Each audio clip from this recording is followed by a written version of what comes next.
Bienvenue sur Le cinéma est partout.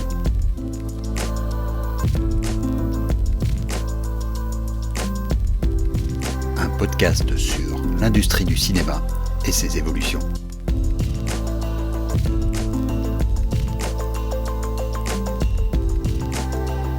Ce mercredi 1er février 2023 sort sur les écrans français et belges une nouvelle itération de la licence Astérix et Obélix. Il s'agit d'un film live après 2 films d'animation signés Alexandre Astier. Le film souffre depuis plusieurs mois déjà d'un bad buzz assez sévère, qui me permet de parler d'un pan de l'univers cinématographique que je n'ai fait qu'aborder à la marge, la cinéphilie. Avant tout, un petit peu de contexte sur cette polémique. Elle a démarré avec cette désormais célèbre couverture du film français, où l'on voyait, entourant le patron de Pathé Jérôme Sédou, un aéropage d'hommes, presque tous dans leur quarantaine voire plus, presque tous impliqués dans cet Astérix, sous le titre « Objectif Reconquête ». Une pas seulement maladroite, mais, osons-le, pleinement stupide. Qui n'est cependant pas le fait des personnes représentées, mais bien de l'organe de presse. Cette une a provoqué, à raison, un tollé. Mais ce tollé a directement rejailli sur le reste de la promotion du film de Canet. Chaque teaser, chaque bande-annonce, chaque image était accueillie par le dédain et les quolibets. Jusqu'à une fatidique interview, la semaine dernière, de Guillaume Canet et du footballeur Zlatan Ibrahimovic, qui joue dans le film, sur France Inter.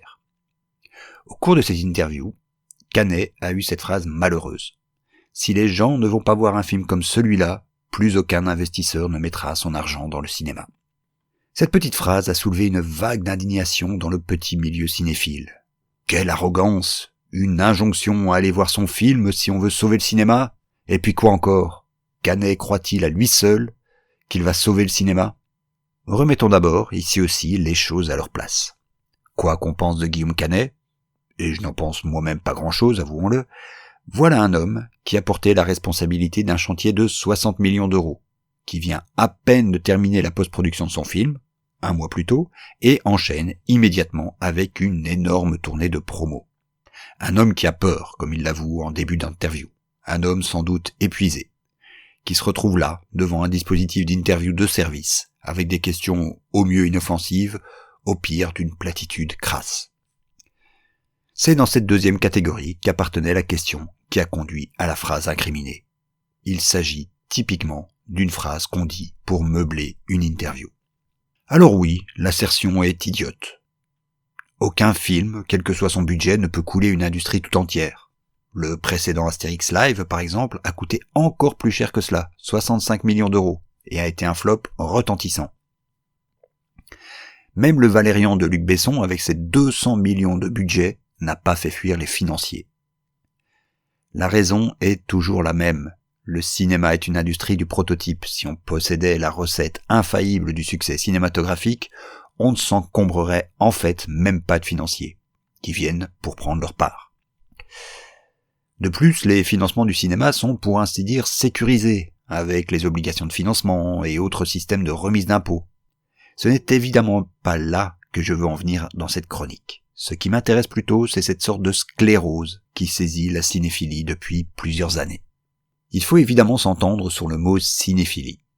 Un cinéphile est certes une personne qui aime le cinéma, mais je restreins ici volontairement le terme à ceux et celles qui partagent cet amour. Celles et ceux qui en parlent sans que cela soit leur profession principale. Il s'agit donc de cette minorité active qui, depuis plus d'1 siècle, a formé la culture du cinéma. Cette culture a bien sûr une histoire, celle des ciné-clubs, des revues, des recensements de DVD, le comparatif de ses éditions, jusqu'aux réseaux sociaux. Dernière phase qui commence elle-même à avoir sa propre histoire. Histoire qui arrive aujourd'hui, il me semble, à un point critique. Le monde de la cinéphilie sur Internet a investi principalement 2 réseaux, YouTube et Twitter. 2 réseaux qui donnent certes plus d'espace au discours et à la promotion de liens, mais aussi 2 réseaux où la personnalisation est la plus importante. 2 réseaux, enfin, qui fonctionnent très bien l'un avec l'autre. Twitter est le lieu où la polémique enfle, donnant ainsi des idées de contenu YouTube qui seront repartagées sur Twitter pour nourrir le débat. À ce titre, le cas Astérix est presque un cas d'école. Un ressassement sans fin de démonstrations que ce film s'annonce, sera, est mauvais. Mais n'est pas le seul dans ce cas. La prolifération d'avis sur le film, très anecdotique bien que très droitier, Vaincre ou mourir, est de la même veine. Le goût du clash, de l'avis de plus mauvaise foi possible. Même le Babylone de Damien Chazelle a fini par être un sujet de débat stérile autour de l'utilisation du terme déclaration d'amour au cinéma. Ce que je veux dire par là, c'est que la cinéphilie passe aujourd'hui plus de temps à partager ses dégoûts que ses goûts du cinéma. Où sont les coupables ? Bien sûr, on peut reprocher à la presse installée, les Libé, Un Rock, Figaro et autres, de s'être engouffrés les premiers dans l'indignation putaclic et la division à relents politique. Mais le cœur du problème vient plutôt des plateformes elles-mêmes et a des reflets plus économiques. Je l'ai signalé plus haut, les deux plateformes de prédilection de cette frange active de la cinéphilie, Twitter et YouTube, sont celles qui s'accommodent le mieux de ce qu'on a appelé à une époque le personal branding, et se basent sur un business model somme toute assez simple. Le compte Twitter est l'outil de promotion du compte YouTube, où le but est de générer le plus rapidement possible les 1000 abonnés et les 4000 heures de visionnage par an qui ouvrent la voie au programme partenaire de YouTube, et donc à un pourcentage des recettes publicitaires. Avec comme alternative pour les plus populaires le sponsoring, la vente de produits dérivés comme les livres, etc. La recette pour y arriver est malheureusement éprouvée. Publier beaucoup et foncer sur les sujets qui trouvent le plus d'engagement, les sujets clivants. Ce qui se cache derrière cette cinéphilie sur le net, c'est une sorte de gig économie pernicieuse, où chacun se rêve critique de cinéma, mais sur les bases de l'auto-entrepreneuriat. Ce qui, se dit en passant, ne les distingue pas très fort socialement des véritables critiques de cinéma, souvent indépendants précaires. Chacun, dans son coin, a créé ses propres chaînes, a ressassé les mêmes sujets, a brassé des affects tristes ou des anecdotes sans substance. C'est un peu le sujet de ce podcast, la promotion, le marketing, mais aussi le discours cinéphilique sont aujourd'hui les réels maillons faibles de l'industrie du cinéma. Et comme c'est souvent le cas, le fond de la question est de retrouver un business model autour des pratiques cinéphiliques.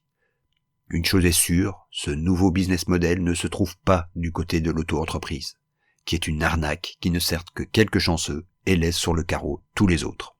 Il est bien plus dans une réactivation, une modernisation du fanzina, la création de contenus ciblés vers un public en particulier qui cherche à l'instruire, le servir, le conseiller.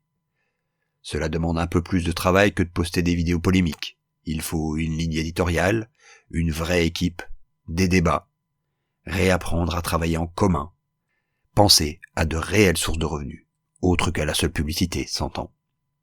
Toutes choses qui ne sont pas du rêve, ce genre de structure existe encore. On pourrait citer Capture Mag en France, qui vient de fêter ses 10 ans d'existence. Il y a aussi l'essai Surimpression, même si le magazine semble encore chercher son modèle financier. La cinéphilie est dans une mauvaise passe. C'est autant d'opportunités pour trouver de nouvelles voies d'action. Mais celles-ci ne seront que collectives. À la semaine prochaine.